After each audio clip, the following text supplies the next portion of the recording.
الحمدللہ رب العالمین والصلاة والسلام علی رسول الکریم اما بعد قال اللہ تعالیٰ فی القرآن المجید والفرقان الحمید اعوذ باللہ من الشیطان الرجیم بسم اللہ الرحمن الرحیم وَلَكُمْ فِي الْقِصَاصِ حَيَاةٌ يَا أُولِي الْأَلْبَابِ لَعَلَّكُمْ تَتَّقُونَ صدق اللہ العلی العظیم وصدق رسول الکریم۔ پیارے ہم وطنوں اور ملت اسلامیہ کے جانصاروں، السلام علیکم ورحمۃ اللہ وبرکاتہ۔ اللہ تبارک و تعالیٰ کا لاکھ لاکھ شکر ہے جس نے مجھے ایک بار پھر آپ کے سامنے آنے کا موقع عطا کیا۔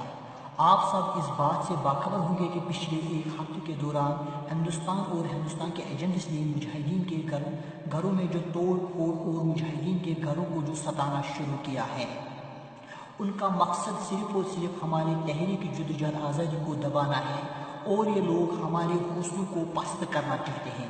لیکن ہم اپنے قوم سے عزم کرتے ہیں کہ ایسے پراپاگنڈوں سے ہمارے حوصلے پست نہیں ہوں گے، اور نہ ہی ہم ایسے بزدل اور نامرد پراپاگنڈوں سے باز آ جائیں گے۔ ہندوستان نے ہم کو بندوق اٹھانے کے لیے مجبور کیا ہے، اب ہمارے کندھوں سے تب تک بندوق نہیں اتریں گے جب تک ہم ہندوستان کے ظالم جابر اور باطل سامراجی فوج کو یہاں سے نہیں نکالیں گے۔ اور یہ بات یاد رکھو، جو کوئی بھی ہمارے راستے میں رکاوٹ بننے کی کوشش کرے گا اس کا انجام بہت برا ہوگا، چاہے وہ ہمارے وطن کا کوئی غدار ہو یا ہندوستان کا کوئی ظالم ہو۔ ہم ہندوستان کے ظالم فوج اور ان غداروں سے جو اپنے مفاد کے لیے ہندوستان کا ساتھ دے رہے ہیں، دو ٹوک الفاظ میں کہتے ہیں کہ ہم آزادی حاصل کرنے کے لیے کوئی بھی قربانی دینے کے لیے تیار ہیں۔ آپ ہمارے گھر والوں سے کچھ بھی کر لو، آپ ان کو شہید بھی کر لو، ہم اللہ کی رضا کے لیے کوئی بھی قربانی دینے کے لیے تیار ہیں۔ ہم نے جس دن بندوق اٹھایا، ہم اسی دن سے ہر کوئی قربانی دینے کے لیے تیار ہے۔ اگر ہمارا کوئی گھر والا اس مشن میں شہادت بھی پائے گا، ہم اس کو اپنے لیے سعادت سمجھتے ہیں۔ ہم اسلام کے لیے، اپنے قوم کی حفاظت کے لیے اور اپنے قوم کی آزادی کے لیے اپنی جان دینے کے لیے تیار ہیں۔ یہ بات یاد رکھو، جب انسان کوئی مشن پانے کے لیے اپنی جان دینے کے لیے تیار رہتا ہے تو وہ اپنا مشن پانے کے لیے کس حد تک جا سکے گا۔ ہم ہندوستان کے فوج سے، ہندوستان کے پولیس سے اور ہندوستان کے سیاسی لیڈران سے صاف کہتے ہیں کہ آپ کو جنگ ہمارے ساتھ ہے، آپ ہم سے لڑو۔ کس طرح لڑنا ہے؟ جتنا آپ کے پاس طاقت ہے آپ استعمال کرو، جتنی آپ کے پاس ٹیکنالوجی ہے آپ استعمال کرو۔ ہمارے گھر والوں نے آپ کو کیا کیا ہے کہ آپ ان کو ستاتے ہو؟ بندوق ہم نے اٹھایا ہے، ہمارے گھر والوں نے نہیں۔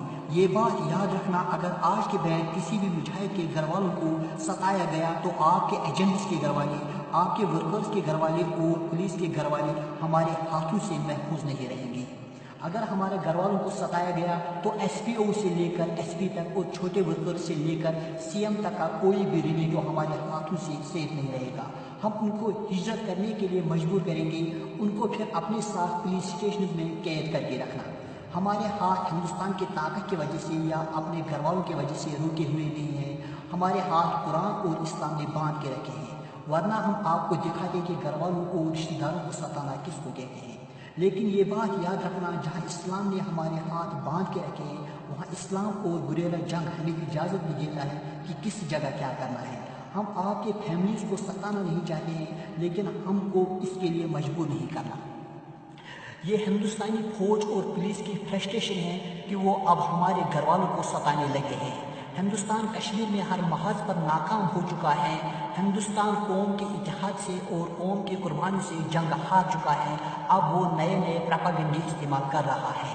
میں ہندوستان سے صاف کہتا ہوں کہ آپ کو کشمیر سے کسی بھی حال میں نکلنا ہے، عزت سے نکلو گے تو آپ کے لیے بہتر رہے گا، عزت سے نہیں نکلو گے تو انشاءاللہ ہم آپ کو بے عزت ہو کر نکالیں گے۔ یہ بات یاد رکھو، آپ اس قوم سے لڑ رہے ہو جس قوم کے بچے گولیوں کا مقابلہ پتھروں سے کرتے ہیں۔ آپ یہ مت سمجھو کہ شاید مجاہدین ختم ہو جائیں گے اور ہم یہ جنگ جیت جائیں گے۔ نہ اللہ کے فضل سے مجاہدین کبھی ختم ہو جائیں گے اور نہ ہی آپ کبھی یہ جنگ جیت پاؤ گے۔ یہ جنگ تب تک جاری و ساری رہے گا جب تک ہندوستان یہاں سے نہیں نکلے گا، یا جب تک کشمیر کا چھوٹا سے چھوٹا بچہ زندہ ہے۔ میں ہندوستان کے بزدل فوج اور بزدل لیڈران سے کہتا ہوں کہ آپ ہر دن سٹیٹمنٹس دیتے ہو کہ آپریشن آل آؤٹ 100% کامیاب رہا۔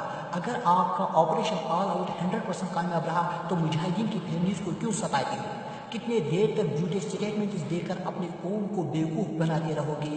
ہم مانتے ہیں کہ اس سال ہمارے بہت سارے ساتھی شہادت پا چکے ہیں، لیکن ساتھیوں کی قربانی سے ہمارے حوصلے پست نہیں ہوئے ہیں، بلکہ ہمارے حوصلے مضبوط ہوتے ہیں۔ ہمیں کوئی کمزوری نہیں آئی ہے، ہمیں جتنے ساتھی شہادت پاتے ہیں ہم اتنے ہی نئے ساتھی ایکٹیو کرتے ہیں۔ آپ ریکارڈ دیکھو کہ اکتوبر 2016 میں فیلڈ میں کتنے مجاہدین ایکٹیو تھے اور آج ہم فیلڈ میں کتنے مجاہدین ایکٹیو ہیں۔ ہم فیلڈ میں مجاہدین کو ایوریج میں ایکٹیو رکھتے ہیں۔ اگر ہم چاہیں گے تو ہم ایک منتھ میں مجاہدین کی تعداد کو ڈبل کر سکتے ہیں، لیکن ہمیں کام سے مطلب ہے، نام سے نہیں۔ ہم کوانٹٹی پر یقین نہیں رکھتے ہیں، ہم کوالٹی پہ یقین رکھتے ہیں۔ ہم وہ غلطیاں نہیں دہرانا چاہتے ہیں جو 90s میں ہم سے غلطیاں ہوئے ہیں۔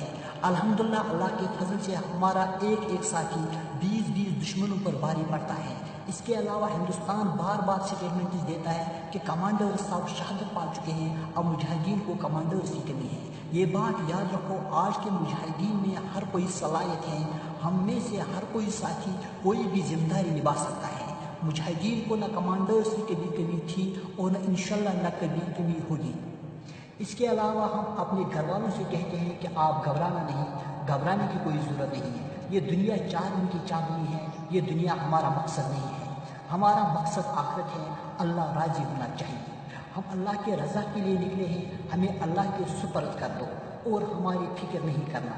ہم نے آپ کو اللہ کے حوالے کیا، ہماری دعا آپ کے ساتھ ہے۔ جس دن ہم نے بندوق اٹھایا ہم اسی دن جانتے تھے کہ ہمارے گھر والوں کے ساتھ کچھ بھی ہو سکتا ہے۔ اگر ہمیں وہ ٹینشن ہوتا تو ہم بندوق نہیں اٹھاتے۔